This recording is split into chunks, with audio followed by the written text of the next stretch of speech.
ऊर्जा का नष्ट होना है व्यर्थ का बोलना। जानिए चुप रहने के कितने हैं फायदे।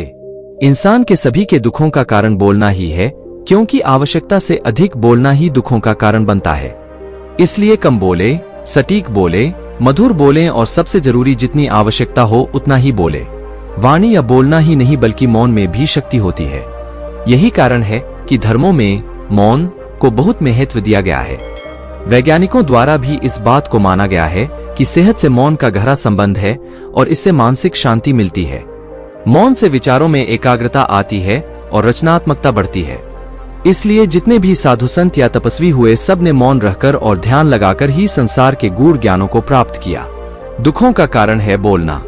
हमारे जीवन में एक नहीं बल्कि बहुत सारे दुखों का कारण बोलना ही है, क्योंकि हमारी समस्या यही है कि हम चुप नहीं रह सकते, हमेशा कुछ न कुछ बोलते ही रहते हैं और आपके बोलने के कारण ही आधे से ज्यादा दुख निर्मित होते हैं।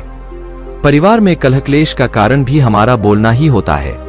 आप जितनी भूख उतना भोजन खाते हैं, जितनी जरूरत उतना कार्य करते हैं, लेकिन क्या आपने इस बारे में कभी सोचा है कि आप कितना बोलते हैं? क्या आप उतना ही बोलते हैं जितनी आवश्यकता है या अनावश्यक ही सारे दिन बोलते हैं?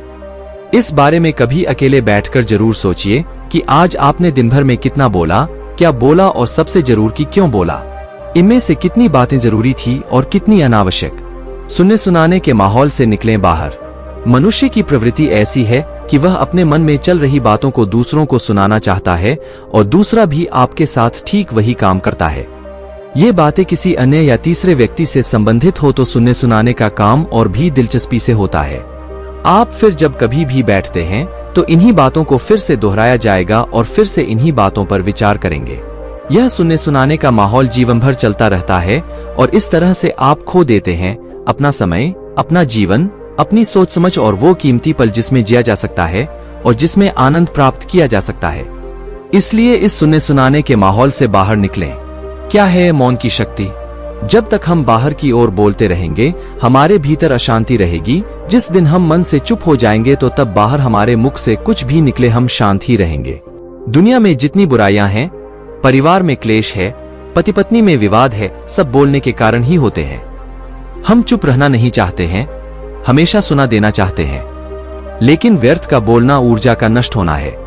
इसलिए जितने भी बुद्धत्व साधु और संत हुए वे एकांत की ओर गए, क्योंकि उन्हें अधिक बोलना न पड़े और अधिक सुनना न पड़े। महावीर ने 12 वर्ष और महात्मा बुद्ध ने 10 वर्ष मौन रहने के बाद ज्ञान प्राप्त किया। महर्षि रमन और चाणक्य भी मौन के उपासक थे। लेकिन आप इस संसार में रहकर भी एकांत रह सकते हैं। इसके लिए आपको अपनी उन ऊर्जाओं को बचाना होगा जिसे आप व्यर्थ के शब्दों में नष्ट कर देते हैं। इसलिए उतना ही बोले जितना जरूरी हो। दोस्तों, हम आपसे फिर मिलेंगे ऐसी ही एक सेल्फ हेल्प सलाह के साथ। तब तक आप जहां भी रहें खुश रहें और खुशियां बांटते रहें। और आपके चैनल सुपर इंस्पायर्ड को सब्सक्राइब करना ना भूलें। हमें अपना बहुमूल्य समय देने के लिए हार्दिक धन्यवाद।